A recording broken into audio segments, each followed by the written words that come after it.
Welcome to JonGetsGames. Today I'll be reviewing Agra. This game was designed by Mike Keller and it is set in India in the year 1572, where the whole country is getting ready for the 30th birthday party of Akbar the Great, who was the current ruler. Now, this means that dignitaries and notables from all around the country are heading to the great city of Agra, and all of the players around the table are taking on the role of small landowners who are trying to cut down some wood, grow turmeric and cotton in order to create nice goods to give as birthday presents to the ruler, as well as all of the notables coming down the river. First, I'll explain how the game works, and then I'll jump into my review. Out here in the middle of the table, I have the game fully set up for 3 players, and as you can see, there is such a large board, it doesn't quite fit on the screen. We also have this slanted imperial board right here, and lastly, each player is going to have their own little tableau just like this. When we come down here and take a closer look at the player board, we can notice some rather important sections to it. The first is this area right here, which shows us the amount of the sandstone, cotton, turmeric, and wood that we can gather when we try to do those actions. Over here, we have some favor action options.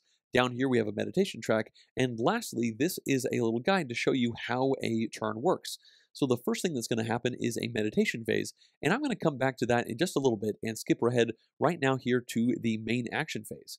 In order to do this, what you're going to do is take one of your numerous workers over here, and you're going to place them out onto the main board and activate the spot. At the beginning of the game, there are essentially 8 different locations we can put this worker down onto. There are the 4 special actions along the top with the architect, sailor, trader, and botanist. And then over here on the left-hand side, we have the 4 basic resources that are in the game, and we already saw these over on our player board with the sandstone, wood, turmeric, and cotton.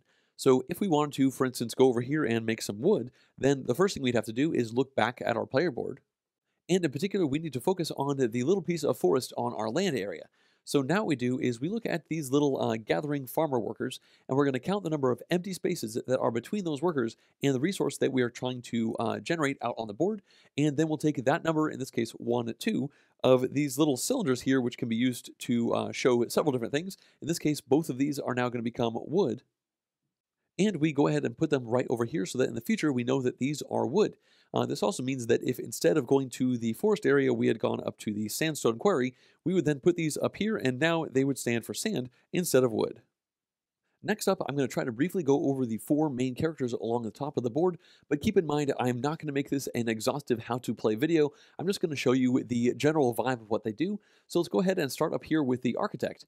Now up here, you can either bump up your influence marker over here on one of these tracks, which will be very good, and I'll explain these later, or you can build a building that is out here on the board.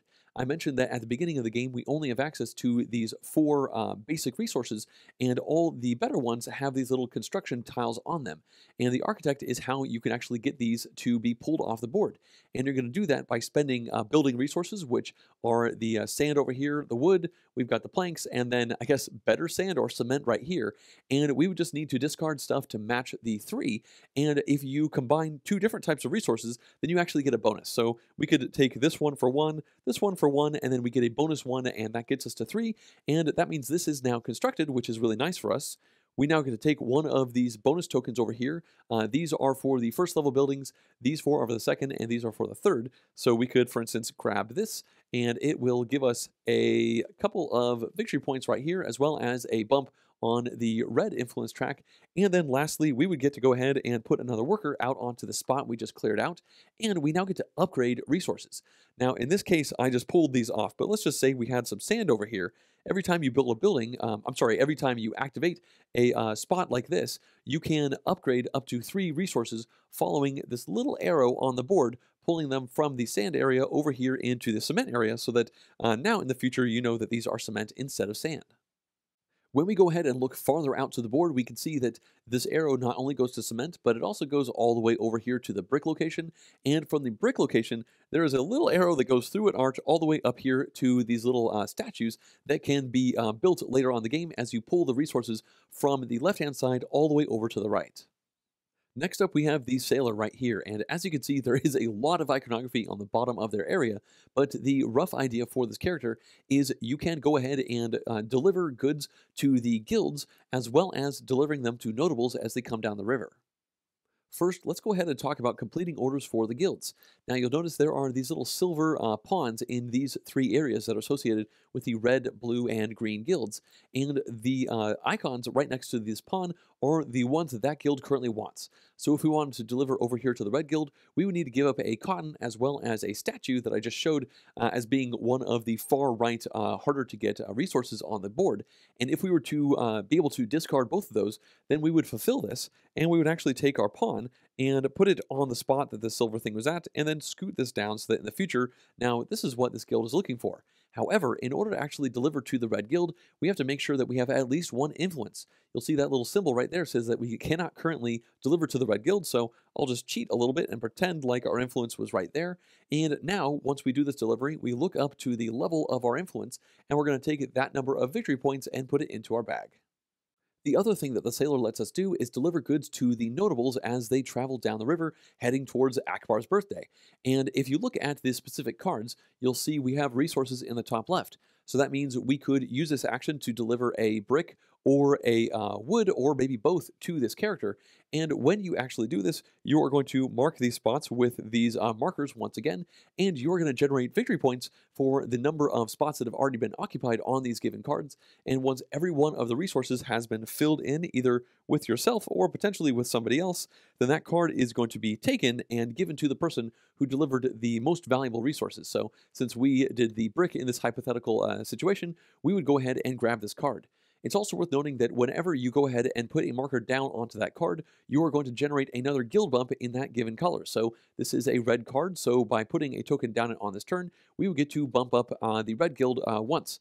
If we went ahead and did 2 deliveries on this card in one turn, we'd still only get the 1 bump, but it definitely is a nice thing for us. And then down the bottom, we are now going to get some sort of benefit. It might be a one-shot thing, or maybe an ongoing thing like this one says that when we do a construct action, we automatically have +1 to build, and we're going to generate an extra victory point. So once we have this card, we're probably going to want to try and do even more of the construction actions. At this point, I do think it's worth mentioning that when you deliver to notables, you can only access the ones that are behind this little boat icon.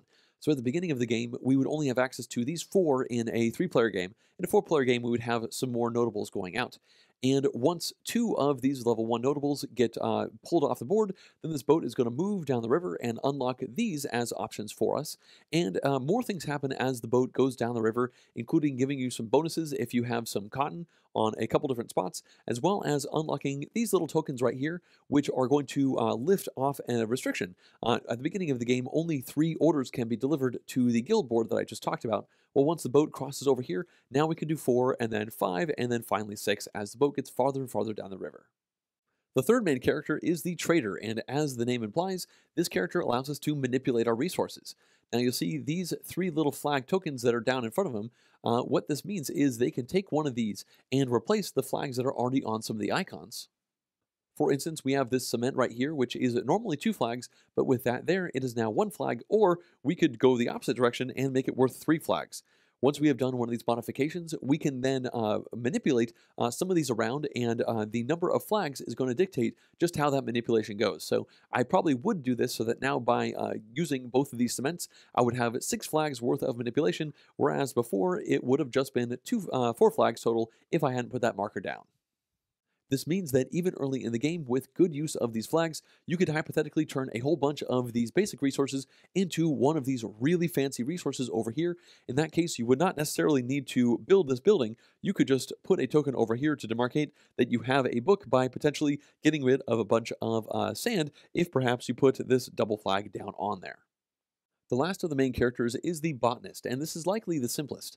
There are 3 different options, and you need to pick 2 of them and then evaluate them. The first is you can bump up your meditation track. The second is you can remove these little boxes from your farmer area. And the third is you can move 2 of your farmers. All 3 of these options are represented over here on our player board. One of them is taking off this box, and that means that in the future, if we generate wood, we now have an extra empty spot here, so we'd make 3 wood instead of the 2 before. The other one with moving the farmers means that we can move this down 1 and this one up there, and that means now if we went and did the wood, then we would have 1, 2, 3, 4 empty slots. And if we combine that with taking this off right here, we could potentially make 5 wood on our next turn, which would be a really nice action. And the last of the options is this meditation track down here. you'll notice that it costs 1 turmeric to go from 1 to 2, and then a turmeric and an oil to go farther up, including some other costs. And I think now is probably a good time to switch gears and go back to the first phase of the turn so that I can explain how meditation works. Let's now look up to the top of the board where we find the meditation area. Now, you'll notice that we've been putting these workers out and they've been standing up. And in the meditation phase, you can take as many of your workers that are currently standing up and you can lay them down. And for each one of them who lays down, you're going to get a certain amount of meditation points. And it's going to depend on how far up you are on the meditation track that I just showed you. And then you can spend those points in order to do the bonuses that are visible on this area. We have this one, which is very straightforward. It just lets you move the farmers on your little plots really well. This one, you can spend 2 meditation in order to remove another one of those boxes.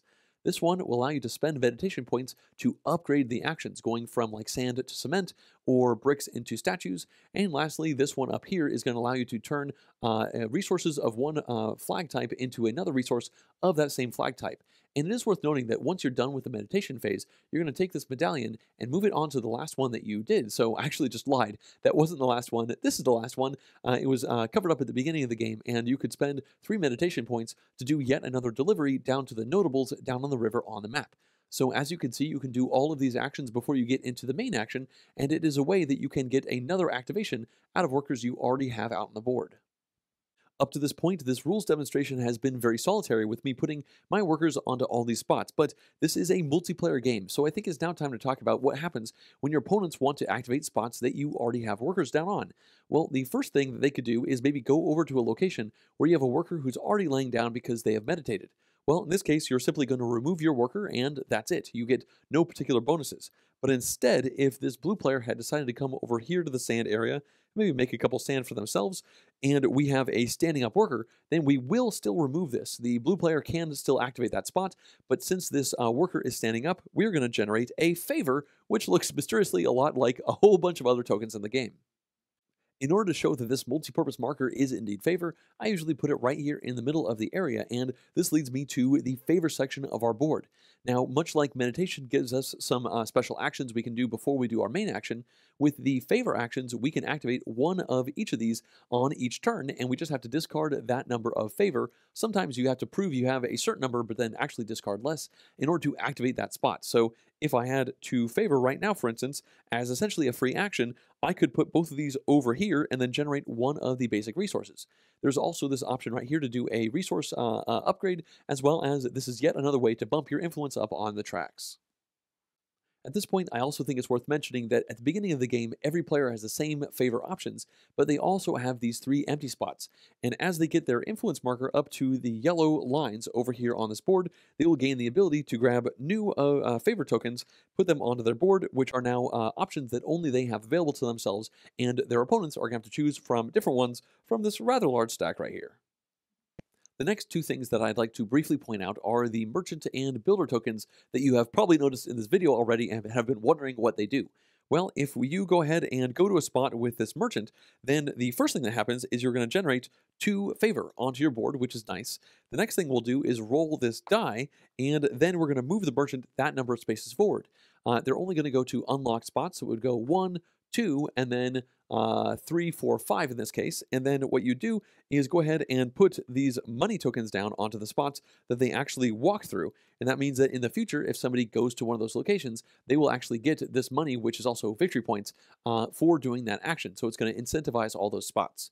The other one is the builder, and for this one, you can actually go and activate a spot that the builder is at, even though it is not yet built, because what happens is that the builder immediately constructs that location, and you can do the upgrade action if you had some of your resources over here, just like that, but you are not going to get any of these bonuses, and then we're going to go ahead and roll this die, and in this case, the worker, the builder, is only going to move onto construction slots according to that number. So we go 1, 2, 3, and in the future, if somebody wants to go over here and make brick, they can do that. Again, the builder just lets you get these buildings constructed without bonuses, but also without having to actually spend the building materials.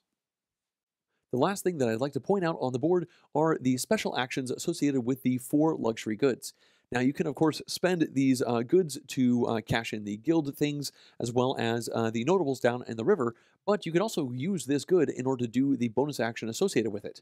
If you use a statue, then you can get an entire another worker placement action down onto the board by discarding that. The book right here is going to allow you to raise back up and wake up 3 people that you have laid down for meditation and give you some favor. The painting is going to allow you to bump up 2 out of the 3 influence tracks for the guilds. And lastly, the shirts down here, well, you can just turn them into quite a bit of victory points. Alrighty, let's now come back to our player board, and it is worth mentioning that you can spend some of the other resources in order to wake up some people that have done some meditation, and I think I'd now like to go over here so I can explain the final part of a turn. So just to reiterate, the first thing we get to do is meditation actions, and then we can do a main worker placement action, and lastly down here you can see that we can do a guild cash-in action, which I explained earlier on that you could also do with the sailor, and the other option you have for free on your turn is you can deliver a birthday gift to Akbar the Great. When we look up to the top of the Imperial board, we can see that there are all these slots that are associated with all of the non-standard resources in the game. And so what this means is we can essentially donate one resource. For instance, this is a cement from the board, and we can put that into one of the slots as long as nobody else is there already. In a 3-player game, we block a couple of the slots with the non-player character, and this is going to do nothing for us right now, but at the end of the game, we're going to get a increasing number of victory points based on the number of gifts that we give to the ruler. At this point, you should have a good general idea for how all of the different mechanics work.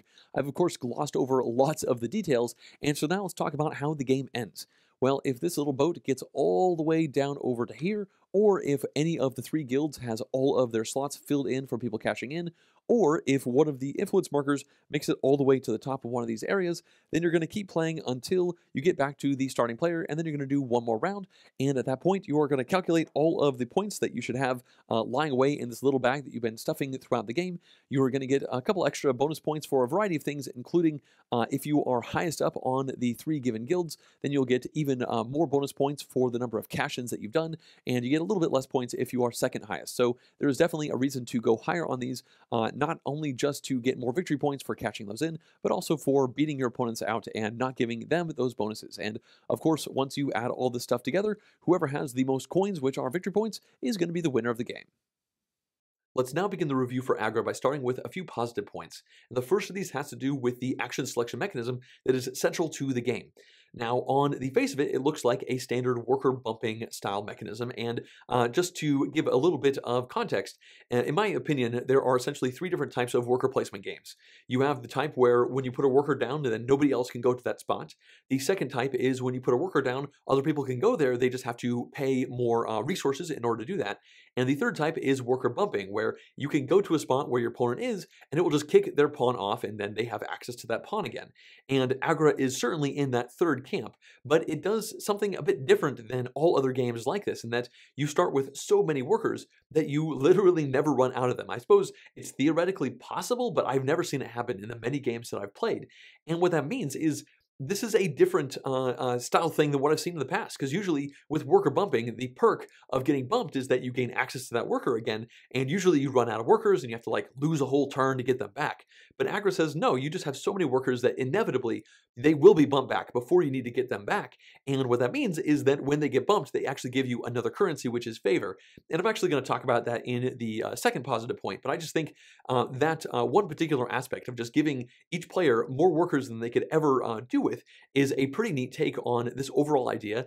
And then the other aspect to it is that you cannot activate a spot that you are at unless you pay victory points. So you only block yourself, which means you are definitely incentivized to try and go onto places that are good for you right now, but also that will be good for your opponents so that they will kick you out, because if you want to go back over there, you certainly don't want to be spending 2 points to do that every time, because that is a costly effect to you. So I really like this overall system with all those workers and the way the bumping works out. It's been a very pleasant thing to plan through, especially considering the only people that are going to be blocking you realistically is yourself in the past, so you better plan well.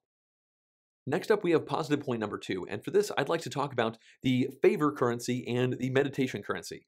And both of them I see as coming from kind of the same source, because if you remember the way meditation works is at the beginning of your turn, you can lay down as many of your workers as you'd like who are already out on the table, and they will generate meditation points that you can then use to do a wide variety of things for yourself. But once they have laid down, then in the future, if they ever get bumped, then you will not get any favor bonus. So realistically, you can consider that every time you put a worker out onto the board, they will generate you either meditation points or favor when they ultimately get used up. And I really like both of these different aspects because with meditation, it allows you to set some certain combo type things up before you get into your main action. Also, you can upgrade that meditation track so that you will get more and more value out of the workers when you lay them down out on the board. And the opposite side with the favors, well, you're going to be getting these when your opponents bump you out and you don't activate those people. And right at the beginning of the game, you have 3 different options that you can spend favors on, which are pretty nice, honestly. Like spending favors to get base resources or doing resource upgrades can really get yourself out of a bind. But as you go deeper into the game, you'll have opportunities to get your own specialized favor actions that you can then use to do even more powerful stuff. And I just think having these 2 extra currencies that are kind of like secondary activations of the workers that you're doing as your primary activation is a really neat idea, and I have enjoyed the way they worked. For positive number 3, let's now discuss the immense number of options that the game gives each player on every one of their turns as they're trying to figure out what their plan is going to be to get to their ultimate destination, their main goal that they have for that one given turn. And by this, I'm kind of talking about all the stuff I've already mentioned, because you have the fact that you can put your worker down onto any location on the entire map, including where you have been. You just have to spend some victory points there, so you're never going to be blocked in any of those spots. The second thing is the meditation points that you can activate before that main action, so you can use those to set up an even better main action when you put that worker down. You can spend those favor tokens in order to get that one resource that you need or that one upgrade that's going to allow you to chain into several other things. And then you, of course, also have the really nice goods at the end of the tracks that can all be consumed to do a variety of things, from taking an entire extra main action or bumping yourself up on some of those agent rows and a couple other things as well.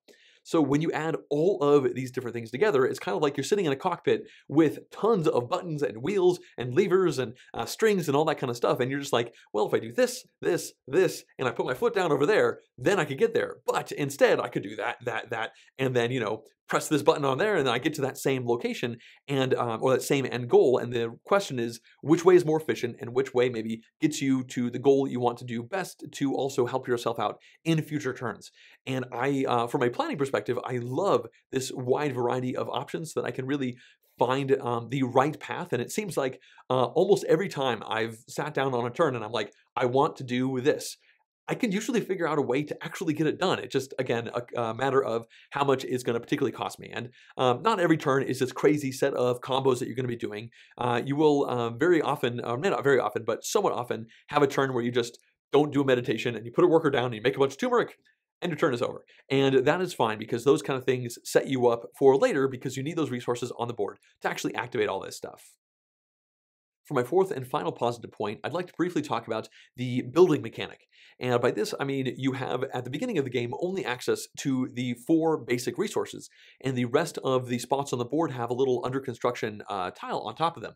And you are allowed to make those resources, like the medium and even the best resources, right from the very beginning of the game by doing some of the more creative actions that are available to you.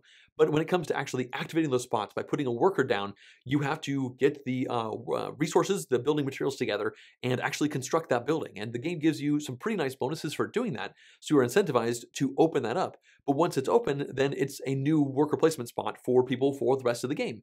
And I just like the kind of unveiling tempo of this, that at the beginning you start out with just those, and as the game goes on, you have more and more options that are available to you, which means the game is less overwhelming right at the very beginning. And I think the way they get unveiled just works out very well for the overall tempo of the game. Okay, let's now move into a couple neutral points, and the first of these should be pretty obvious, and that is that with such a wide variety of options available to the players, I have noticed that for people who are susceptible to analysis paralysis, this game will actively press that button, and I have seen downtime can be a bit of an issue when it comes to especially the larger player counts. And as I mentioned before, there are so many ways to get to where you want to go. There's so many things that you can think about while you get there. There is the feeling that there's just one better way to do it. Like you're like there's these three ways to do a turn, but maybe there's a fourth. It's just better than all those other three. And if you allow your friends or allow yourself to really tunnel down on that thought process, the game can definitely start to drag. And so I think it's important to remind people that this is the kind of game where you can do a lot of planning. In fact, almost all of your planning when it's not your turn, because the game is so open. Like if somebody goes where you want to go, well, you can also go there. It does mean that you're going to bump them off and probably give them a favor, but at the end of the day, you have to do the things that you have to do. And so I don't think that analysis paralysis is like a crippling issue with this game, but I have noticed with myself, I sometimes need to kind of crack the mental whip and be like, nope, just do that turn. It's good enough. And when I've played this, especially at the 4-player count, it did seem like sometimes it took longer to get around the table than I would have liked. Now for my other neutral point, I'd like to talk about the guild tracks that are on that big slanted Imperial board. And specifically, I'd like to speak to how strategically opaque they can seem for the first couple games. And I am mostly talking about myself here when I'm saying like, for people as they're trying to play this game, but I have seen other people really not have this click for several plays. And so just for a little bit of a reminder, the way this works is there are 3 different guilds, and for each of the guild, there are 6 sets of 2 resources that you can cash in order to generate victory points. But you're only going to get points equal to the place where your influence marker is on that track. And for the first couple games of this that I played, I noticed that not just myself, but everyone around the table was not really cashing in those resources. They were primarily focusing on doing other things in their area, but also trying to push their influence marker really far up on that track before they cashed in anything. Because at the beginning, I think you get like 3 victory points for doing cash-ins when your influence is low, and all the way up near the top, you can get like 7 or 8 victory points. So it's like, well, I'll just wait and then push it all the way as far up as I can, and then near the end of the game, do those cash-ins. But then I look down and it has this mechanic where you cannot, players in general cannot fulfill a certain number of these things before you hit these thresholds on the river. It's like, until you get to the certain point, only 3 out of the 6 can actually be turned in. And I remember thinking like, we're never going to get even close to maxing that out. I don't really understand.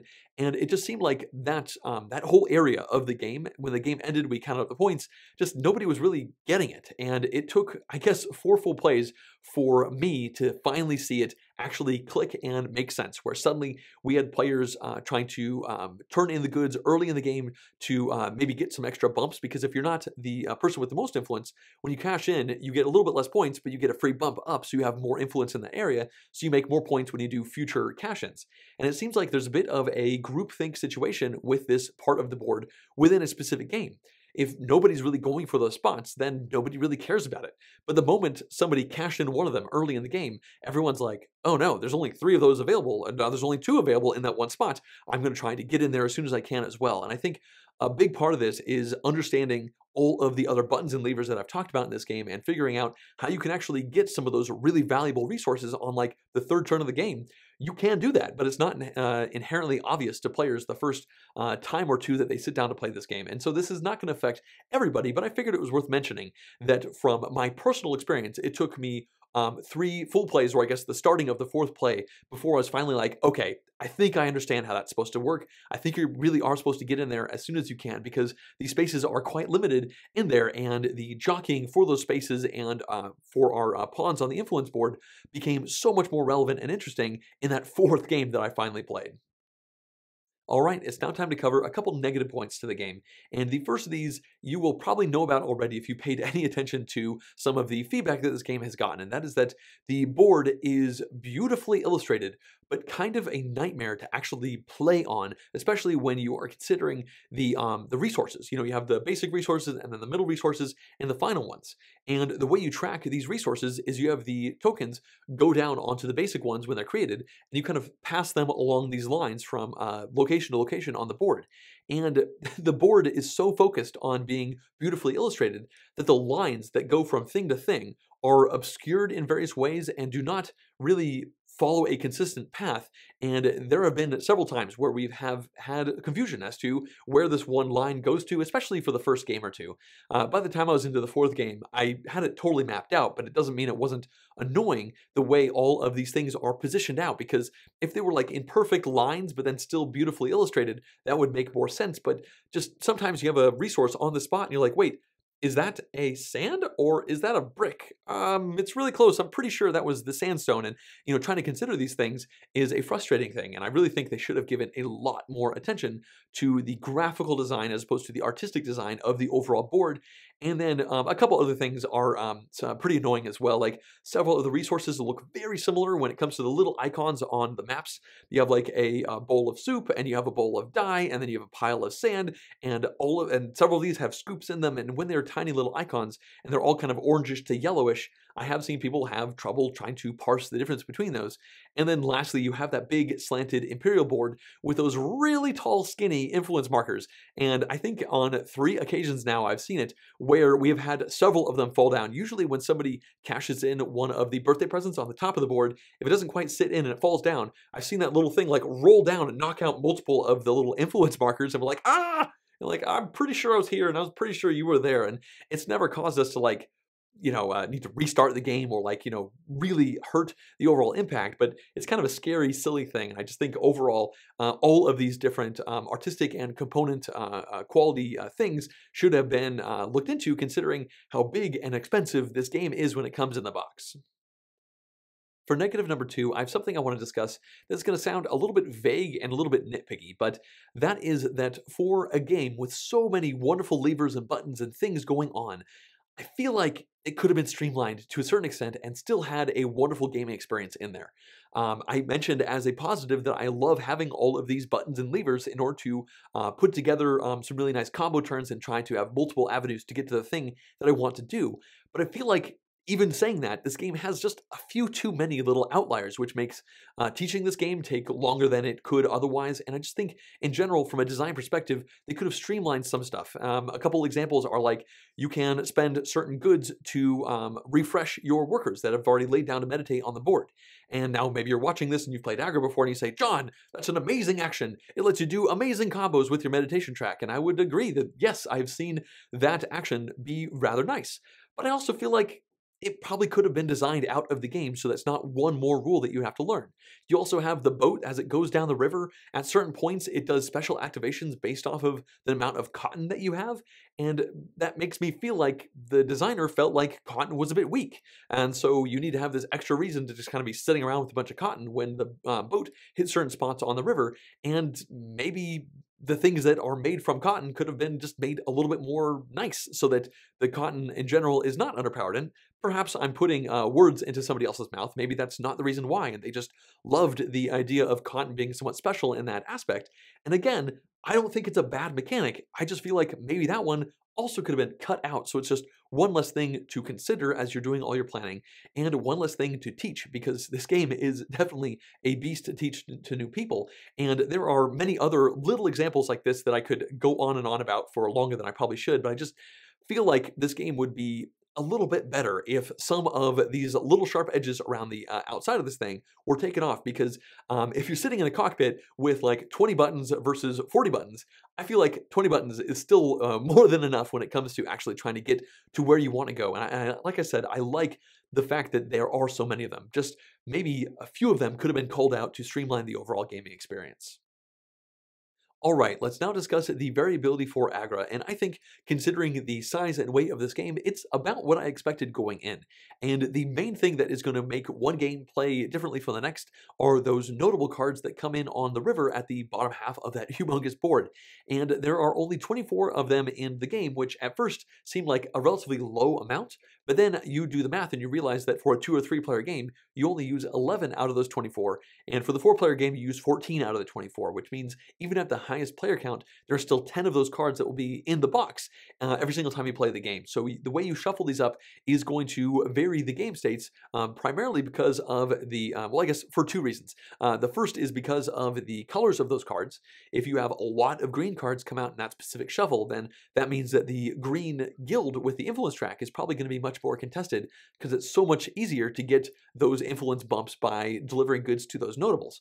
And the other thing comes into play with the abilities down the bottom. Sometimes they synergize really well with each other, and you can try to find those good combos and try to snipe out those specific cards. And that kind of variability in a game is what I look for with a game of this particular weight. So I think that it could probably be more variable if some other aspects to the game were different from one play to the next, and who knows, maybe expansions will do that in the future. But as I said, I have no problems with the amount of variability that came in the box. When it comes to player count, Agra supports 2 to 4 players, and I've been fortunate enough to try all of those player counts, and I'm happy to say that 3 players is easily the best way to play this game. Now, I think that 4 players works fine as well, but the reason 3 players get such a big edge really comes down to the downtime that I mentioned earlier, that analysis paralysis is definitely a factor that can come into play with this game, and when you have one less person around the table, then that means it's going to come back around and you'll get to take your turn faster than if you were in a 4-player setting. And I would play this game at 4 players again. I just go into it knowing that this is probably going to be like a 3.5 hour long game or something like that. And also, it kind of depends on the specific people that I'm playing with. And fortunately, from a design perspective, the game does a good job of accounting for the fact that you're missing that 4th player when it comes to tightening up some of the tracks and some of the locations out there on the board. So 3 has worked really well. But unfortunately, my 1 play at 2 players did leave me a little bit cold. And in the game's defense, it was only my 2nd play, and with so many things going on, I can absolutely say that I did not really understand fully how this game was supposed to work when I played it at 2 players. But that being said, it doesn't take away the fact that it just did not feel like it clicked or really flowed that well at 2, mostly because with only 1 person around the table or across the table from me, that was just 1 opponent to bump out my workers, which meant I had so many of my workers out there on the table at any given time that I was oftentimes in my own way. And you could say that that's my fault, but I also think that if it was 3 players, then that would happen a lot less often. And of course, it's happening to my opponent too, so it's not like an unfair advantage, but it just seemed like it did not flow and play the way it really was supposed to at that 2-player count. And maybe some people are going to love it at that 1, but for me personally, that 1 play of it at 2 means that I probably won't play it at that player count again. But fortunately, the 3-player game works really, really well, and hopefully you can find yourself in a situation where you can get 3 people around the table to play this one when you can. In conclusion, I've played Agra 4 times at this point, and I can safely say that this is one of the best strategic games that I have ever played. This comes from a couple different areas, but the biggest has to do with the fact that this game is so wide open and friendly to players when it comes to the options that they have available to themselves. There are so many things that they can do, and all of them are available to them all the time. Like, you can go to that spot and you will kick out your opponent. You can reactivate that spot even though you are there, and it is going to cost you a couple victory points, but that doesn't mean that you don't have that option. And I did mention that it does feel like maybe this game has a couple more options and buttons and levers to press than it realistically needs, and I kind of wish maybe a few of them had been streamlined out to make the teach of this game and the overall process of thinking through all the options a little bit more streamlined, because it's kind of like an embarrassment of riches when it comes to the number of options and ways that you can manipulate things as you are trying to plan through your turns. But all that being said, that act of planning in this game is intensely satisfying, and it's wonderful that you can be figuring out all of these different options for yourself, even when it's not your turn, because again, there's only so much that your opponents can do that will alter your plans, because you can always go everywhere on the board. I did mention that there were some kind of frustrating elements to the graphical and artistic layout of the board and with some of the icons, but fortunately I've been able to kind of get my mind around them now that I've played the game a few times, but that doesn't take away from the fact that there was active confusion for those first couple games, and whenever I've taught this game to a new person, it seems like that active confusion comes back into play. So I do wish that the board had been designed in such a way, maybe that it would have this beautiful side on one side and you could flip it over and have a more utilitarian mechanics-based side that you could kind of choose which one you wanted to go with, but that's not something that actually came in the box. Maybe for a 2nd edition, I don't know, but I do think that in the future, if they do more print runs, they really should actively look at trying to make specifically the lines of the upgrades of the resources a little bit clearer. But I don't want to harp on that stuff too much, because in the end, this has been a wonderful game to play. I've really enjoyed every play of it. I was like breathlessly excited at certain moments during my first play of this, and even on the 4th play that I did about a week ago or so, I was still just loving it and talking about how I just wanted to play it again in just a couple days. And that hasn't happened because unfortunately this game is long, especially for our play group. It seems like even a 3-player game, it usually clocks in at close to 3 hours, which means It's not going to fit into many of the board gaming settings that I have, but I am hoping to play this one well into the future and to continue to enjoy all of the super satisfying planning that planning options that it provides me each time I sit down to actually play it. As always, I'd like to thank everyone who's been supporting this channel through Patreon, including all of these producer-level pledges. If you too would like to directly support the channel, you could do so at patreon.com/JonGetsGames, and I would really appreciate it. Also, if you'd like to see more in-depth board game reviews like this one, as well as full game playthroughs and vlogs, please subscribe to the channel. Thanks for watching.